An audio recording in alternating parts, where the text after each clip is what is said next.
I guess we're live. I guess we are live. I don't know. This is my first time. And of course, the neighbor was just tapping on the door. Um, so I had to deal with him. That's funny. Okay, we're live. Are we live or are we Memorex? What the hell is this? Welcome to live chat. Remember to open your privacy and abide by the chickie. Okay, whatever. That's fine. Are we live? Let me see if I can find a timer anywhere. I don't think so. That's fine. Welcome, everybody. Happy Sunday. Let me set up a timer. Of course, I'm late. Anyway, here we go.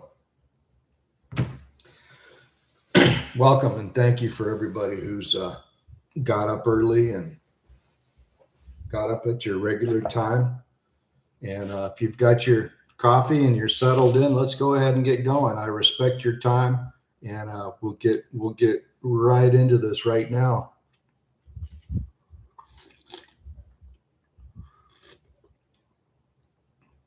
My name is Jack Carter. I run a website called jackcarterbooks.com. That's my book. You see it behind me, Happiness Habit. There are others too. Today we're talking about what is my purpose in life? Why am I here? What is my purpose? You know, what am I doing here? Why was I put here? You know, why was I born, and why was I born here onto this plane, onto this planet? You know, you can't spell the word planet without plane, and that's where we live on. We live on a plane, right? So what is my purpose? Why am I here? What am I supposed to be doing here? Right? And I think a lot of people look for meaning in life through success, acquisition, relationships, having children, raising families, achievement, status. Why am I here? Well, in about 10 years, we're hoping to move this part of town and move over to that nice part of town. If we get over to that nice part of town, then we'll be happy. We'll be happy if we can get over there. The thing is, people do that and more. People make a lot of money. There are people out there with a lot of money. There are people out there with a lot of all the college degrees you could shake a stick at. There are families with 6 kids, 8 kids. You know, they've had the kids, they've made the money. There are people living in the beautiful big mansions. If you go a quarter mile south of here, it's like mega mansions down there. That's where the rich people live. And yet, I don't know about you, I don't know your experience, but I'll speak for myself. When I go to the store, when I go get gas, when I run over to Target because I need something, or I'll drive farther, go over to Walmart because I need something, whatever. When I'm out among John Q. Public, I don't see a whole lot of happy people out there. You know, I don't see a whole lot of people. What I see is unhappy people. I see people who are in a big rush to get everywhere. Right? I see, man, I was feeling it. I forget where I was. It was yesterday. I forget where I was, but it felt like, you know, you can go somewhere and you can kind of feel the collective group. You can feel kind of what's happening. I felt a lot of tension. Oh, I know. It was a market north of me, up about a mile and a half north. I went up there I needed tortillas because I had fresh. I got a lot of chicken from Costco. I bought one of those fresh rotisserie chickens, and I wanted to make like burritos, for kind of a late lunch, early dinner type thing. So, but I was fresh out of tortillas, so I went up there, and you could just feel it. I'm not going to lie to you. I'm not going to say, oh, there was nothing wrong. No, there was a lot of things wrong. Pull the camera back. There's a lot of things wrong with people, human beings, people. There are things wrong with people, whether they want to admit it or not, which pretty much brings us to our second point, which is self-honesty. How honest can I be with myself? Am I willing to admit that my life is not as absolutely perfect as I like to pretend that it is?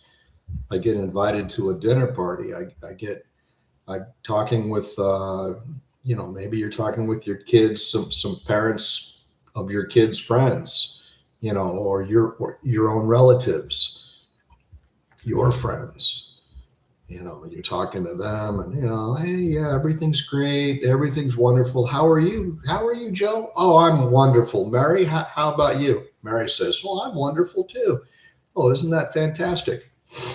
How come when I go to the market and I observe people, I look and you don't stare at people, but you glance at them. You can't help it. You're pushing your cart down the aisle.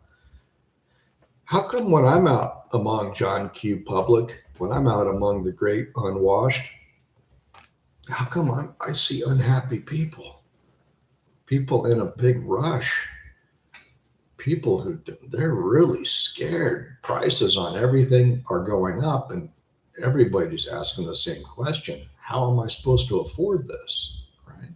How am I going to afford all these rising prices? Price of gas, everything, rent, food, insurance. People are scared. Are they willing to admit it? Not so much, because everybody's still pretending. A life of pretense is it's a big burden, because you have to drag your pretense with you. I had a relative who was an unhappy lady. However, when she got invited to like a Saturday night dinner party or whatever, party or a family function, or she's going out with her friends, her favorite thing was to get invited up for dinner. So and I saw her because, we grew up in the same house. I know her MO. I know how she functioned. She'd be in the restroom at 4 p.m. in the afternoon, getting ready for the 7 p.m. dinner date. It'd take her 3 hours to get ready. She's in there primping, getting herself ready, and that takes time. So lock the door and leave me alone. I got to get ready for my 7 o'clock dinner date. That's when she came alive. When she could go out to a restaurant, and especially if there was a table of 6 or 8 people, she'd put on a show. And it was all pretense. She was really good at it. But that's when she came into her own. That was her favorite, single most absolute favorite thing in life, was to go out and put on a show. And that's what it was. It was a show. You know what I mean? Because if there was not a dinner party going on, if there were no plans for the future coming up, she was not a happy, content, whole human being. So how do I put a nose on this? My purpose in life, if I leave that to the world, what's the world going to say? Jack, your purpose in life is to, here's what I heard. Maybe you heard differently, but your purpose in life, Jack, is to go out, um, get educated, educate yourself to the best of your ability. First, you're going to go through our socialization process, elementary school, right? Kindergarten, elementary school, right? We get socialized. That's how society, the world, begins to form us into the shape that it wants us to be. If you think if you think that is inaccurate, then let me ask you this. You're a child. You remember this. Years back, you're a child. You're on the playground. The bell rings. What does that mean? You just heard a bell. The bell means, oh, the, no words were spoken, just a bell rang, a loud bell. What does that mean? You're out playing, you're having fun with your friends, and then you hear that bell. That bell means hustle back into the classroom, right? Recess is over, hustle back into the classroom. Or let's say it's the beginning of the day and you hear that bell. What does that mean? It means get to class. So okay, oh, hey, I'll see you at lunch and all that. You tell your friends, and then you hustle. You really do hustle into the room 7, Mrs. Jones, wherever you were going. I had Mrs. Quimby, right? 4th grade. So you hustle up, and there you are. You're in the classroom. You've got your chair. You know right where to sit. You're sitting next to. I remember I sat next to. One year, I was so lucky. I was so happy. I was sitting next to Lisa Evola. She was the prettiest girl at Montezuma Elementary, and I was sitting next to her. And boy, were my friends jealous. Boy, did they hate that. And boy, did I rub it in too. Boy, did I let them know that, hey, you know, my anyway, that was happening. You remember being in school. So what happens though? So you sit in class, you go through your lessons, you're listening to the Charlie Brown teacher up front. Wah, wah, wah, wah, wah, wah. You do your lessons. The bell rings again, right? The bell is on auto. What do you do then?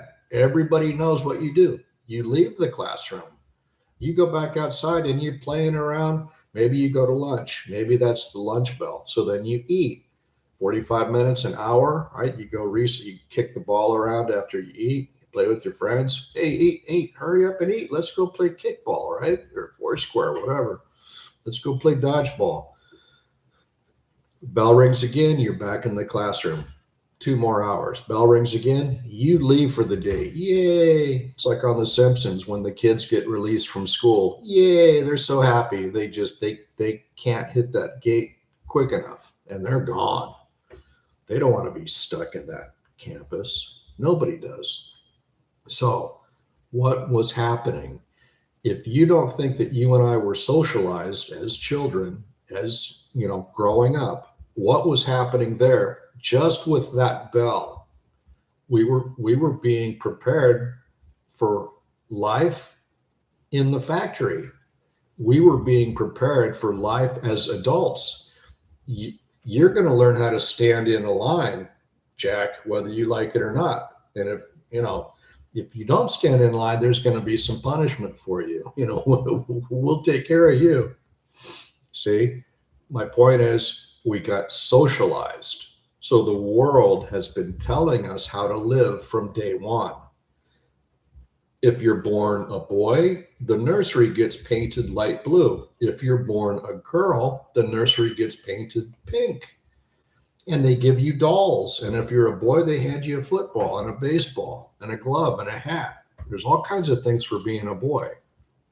And there's all kinds of things for being a girl. We're not going to get into that right now. My point is that we got socialized. So what's the world's formula for being happy? The world, and look at the book. See the book, The Happiness Habit. Okay, so we'll get into that. But the world's formula for being happy is educate yourself to the best of your ability, right? Get all the degrees you need, go out into the world and start working. Go get that job, go make that money. Somewhere in the middle of all that, find a significant other, get married. The world loves marriage. The contract, the piece of paper, the world loves that. The world likes things that are official, and the world likes things that it is part of. It's a license. A marriage is a license. That's one of the reasons I hated about mine was all of a sudden, I had a nice, pleasant relationship with somebody, and all of a sudden we couldn't just be together. It had to be official, officiated, a piece of paper. Other people had to be involved with us. All of a sudden, something that was relaxed and natural became stiff and formal. That should have been a red flag. And it was. The problem was I kept my mouth shut, which is, it's okay to vocalize your opinion. I learned a big lesson. So, what's the world's formula for being happy? Educate yourself to the best of your ability, find your significant other, start having children, procreate, go have your 2.2 kids, national average 2.2. It's more than two and not quite three. It's 2.2 kids. A poor little 0.2 child walking around somewhere. Just up to the knees, walking around, a pair of knees. You see where we're getting at? The world's formula. And then what does it say? So then I'm approaching middle age. I've got my marriage, my kids, my degrees. I'm working my tail off. I'm working my fingers to the bone. My wife is too. The kids, we're dealing with that too as we go along. It's a day-to-day struggle. So look, pull the camera back. World, I've done everything you told me to do to get happy, comma, how come I'm not happy?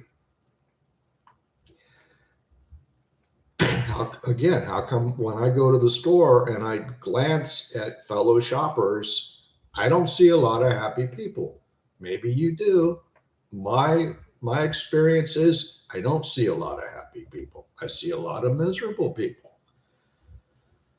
So my point is the world's method for getting happy, for obtaining happiness, for achieving happiness, for being, how about just content with life? How about just being satisfied with life? You remember Prince, the artist formerly known as Prince, and he sang that song, When Doves Cry. And one of the lines in that song is, sometimes I'm just like my mother. She's never satisfied, right? Then the backup singer comes in. She's never satisfied, right? Sometimes I'm just like my mother. 2-4. She's never satisfied. Why does that line resonate? Because it's true. I know a lot of unsatisfied people. Everybody I know is unsatisfied. Everybody. Pardon me. Everybody. Rolling Stone magazine publisher Jan Wenner, who named his magazine when he was in college, created on his kitchen table, named it Rolling Stone after his favorite rock and roll band of all time. Rolling Stone magazine, a reader's poll, voted the Rolling Stones song Satisfaction, I Can't Get No Satisfaction, as the number one rock and roll song of all time. Why? Because not only does it have a really killer, the guitar riff, Keith Richards, is awesome, right? Right? That's a great riff. And the drums are great. The bass is great. Vocals are good. Jagger, and that's Jagger. Because that song, your vocals, see, Jagger was saying all the way through, your vocals, they don't have to be polished. In fact, why can't vocals be as rough as the music is? Because the Beatles gave us nice, soft, polished music, much of the time, not always. But the Stones came out and said, "Nah, to heck with that. Let's just play rough and haggard. Let's just show them warts and all. Let's just be what we are, pretty much." And which actually, I'm not here to talk about Rolling Stones music and all that, but we're getting to a point. So the number one song of all time is "I Can't Get No Satisfaction." The lyrics of that song are what resonated with people. So people were like, "That's the song I relate to the most out of every single rock and roll song that's ever been written and recorded. That one, that's the one they chose." So that all these things are telling me. Sometimes I just like my mother, she's never satisfied. Stones, all these things. The looks on the looks on people's faces when I go to the store and I'm just shopping. I just got to get bananas, milk, eggs, bread, butter. I just got to get a few things, and I can't help but notice everyone's in a rush. Parking is like nuts. It's like you drive over to the store, you're taking your life in your hands, because people are. Remember this one too. An old timer told me this. He told me rudeness is of the devil. When you see rude people acting rudely, that's not pleasant. That's not like a higher, because human beings, we can be really low and vile, but we're also capable of some incredible things too. See, so it pretty much it runs the gamut. It runs the gamut. So my point is the world's method for getting happy doesn't work, because if it worked, everybody would be elated. They'd be happy. They'd be content. They'd be so happy they'd have to go to a plastic surgeon to get the smile removed from their face, because they'd be so happy. They would really be happy. They would resonate with happiness. They would vibrate with happiness. They'd be elated. And you can actually attain a higher emotional psychological state. You can attain the higher state of happiness, of personal contentment. But you first have to do one thing that's really, really, really important, and that is admit that you're unhappy. You can't. Your rocket will not leave the launch pad if you don't admit to yourself, not to anybody else, but if you don't admit to yourself that you are, pardon me, that you are unhappy. You'll never get happy until you admit your actual state.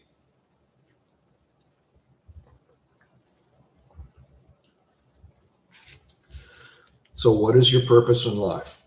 What is my purpose in life? It's not to make a lot of money. It's not to procreate. See, the world was wrong. I don't care if I'm the last man standing. I don't care if I say that to my dying breath, but this world, it's not right. Everything is not going the way it should be, or it could be, you know. And if the world's method to finding personal fulfillment, personal happiness, personal contentment, if that's not right, if that's not the way to go, what is the way to go? And you can answer that question by asking yourself, what how do you think nature wants us to live? What do you think the natural thing is? What do you think the most natural thing? What do you think the most natural way to live is or would be? And the answer to that is your actual factual real purpose of why you're here. See, We're not here to make a lot of money. It's not wrong to have money, and it's not wrong to live in a big house, and it's not wrong to have kids 2.2 or 6 or 8. That's not wrong at all. There's nothing wrong with any of that. What's wrong is when I'm focused on the exterior, thinking that the exterior in any way is going to make me happy, because it can't. The the exterior, it's not in its makeup to make me happy. It can't, because it's outside of me. See, what me is, people are always saying, I don't know who I am. I don't know who I am or what I should be doing. I'm not, which also means I'm not living in accordance with nature. You know what nature wants us to be doing? Nature wants you and I to be living from self. Nature wants you and I to be in a state of self-awareness. See, if I'm focused on the exterior, if I'm focused on all these exterior things like, obsessing over the front lawn and making sure the front lawn is fine and making sure the car is washed and making sure the kids are all okay and, making sure the house is painted and I'm wearing the right clothes and I've got something to do tonight. If I'm obsessed with the exterior, I won't pay any attention to the interior. And what nobody ever told you in school when you were a child growing up or young adult or any of that, what no one's ever told you is that your life is not on the exterior. Your life is not on the outside of you. Your life is on the inside of you. The only life that matters is your inner life, what's happening inside you. You are not your driver's license. Driver's license. If I can say it, my voice is changing. You are not your driver's license. That's not you. You are not your possessions. You are not your kids. You are not your spouse, your money, your bank accounts. That's not you. That has nothing to do with you. You can't find happiness from any of that. What is you is your psychology, your mind, the way it operates, your emotions, the way they presently operate, your inner state, your innerness is you. That's the authentic you. You have to know self if you want to be happy. You have to admit to yourself, I'm not happy. I'm not happy because I have followed the world's method of getting happy, and therefore I'm not happy. If I learn to, instead of focusing on the exterior, if I learn to begin to focus on the interior, my life will change, and my life will change radically, and it'll get much, much, much, much better, and I'll get much, much, much, much happier if I can do that. If I can, because not everyone can do it. But if I can go from living for the exterior to living for the interior, if I can begin to put self observation first, my life will change, and it'll change radically. This is the way nature wants us to live. The world doesn't tell us that because the world doesn't know that. The world is ignorant of the ways of self-observation. They have no idea what you're talking about. You walk up to any of your friends or family and say, hey, you know what I learned? I heard something about self-observation. They're going to go, what? Self what? What are you talking about? Self-observation has nothing to do with being self-absorbed. It has nothing to do with being conceited or full of self. It's not selfish at all. It's finally putting everything in their natural order. We talked about nature before. How does nature want me to live? I've lived the way the world wants me to live. It doesn't work. That's the painful path. If I want a life of pain, I'll keep living the way the world wants me to, making money, having kids, buying a bigger house because where I live, it's not enough. I need a bigger one. I need to compete with the Joneses. I need to keep up with the Joneses. You know, that's a dead end. The problem with a lot of people is they're stuck in that and they don't know how to get out. I'm not here to tell you how to get out of it either. But see, you can have all those things of this world. The only thing that needs to be altered, changed, is the direction of your focus.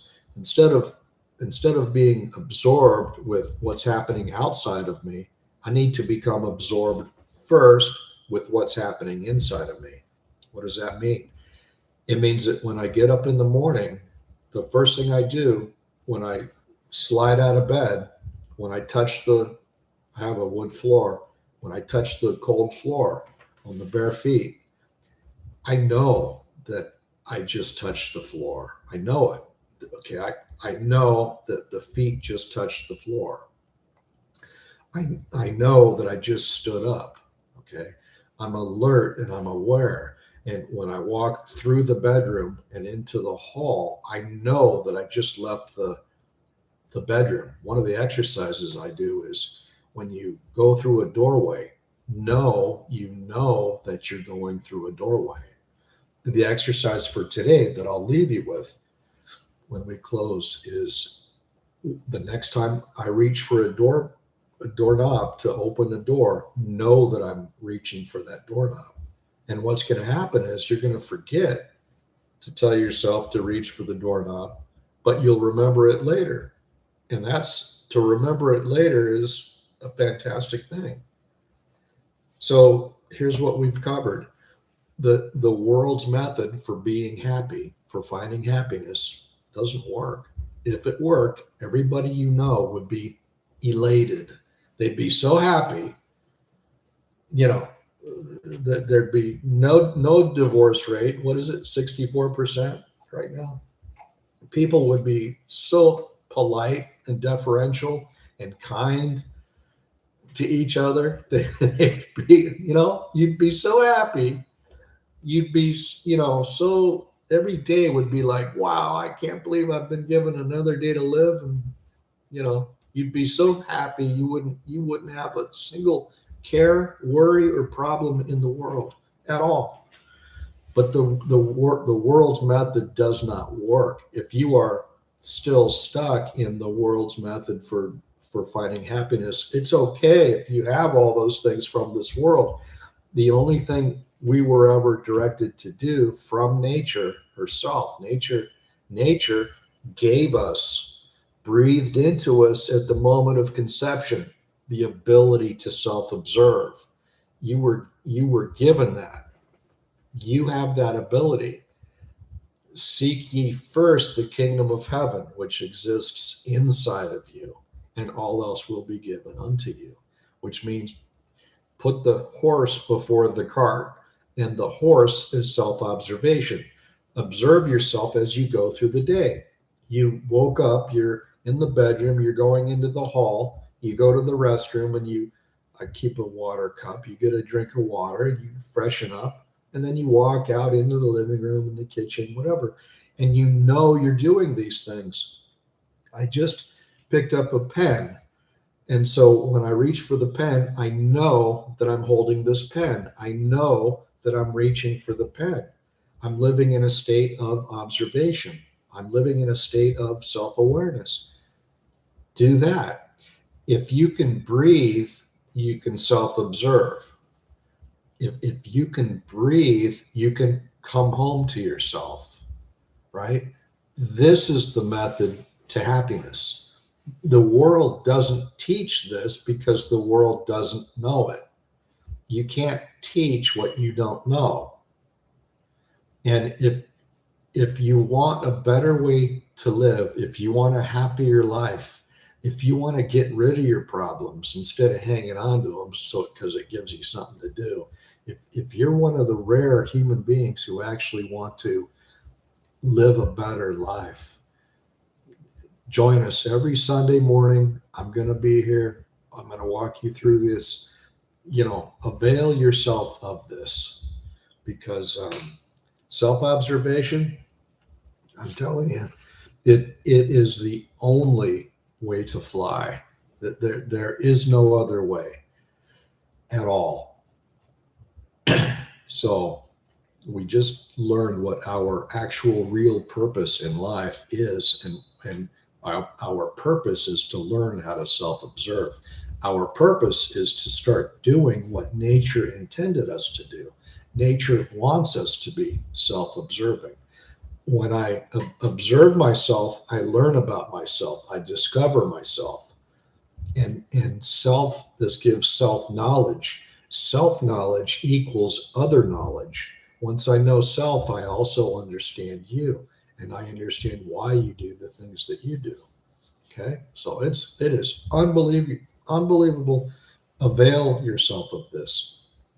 Before we go, simple exercise for the week: when you reach for a doorknob to open a door, know that you're reaching for that doorknob. Okay, that's exercise for the week. Become fully aware that you're touching that doorknob. So use that as a reminder to wake up and be present. And that takes no effort at all. It really it doesn't.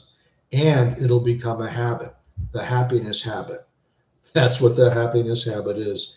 It's learning how to self-observe. Then you'll have everything that this world has given to you, but you'll also have yourself. You'll have a life. You won't be unhappy anymore. You'll be happy. So, pardon me. If you would like to explore these ideas further, please visit jackcarterbooks.com. You'll find books on emotional freedom, self-observation, relationships, narcissism, and personal growth. All titles are available as PDFs and EPUBs.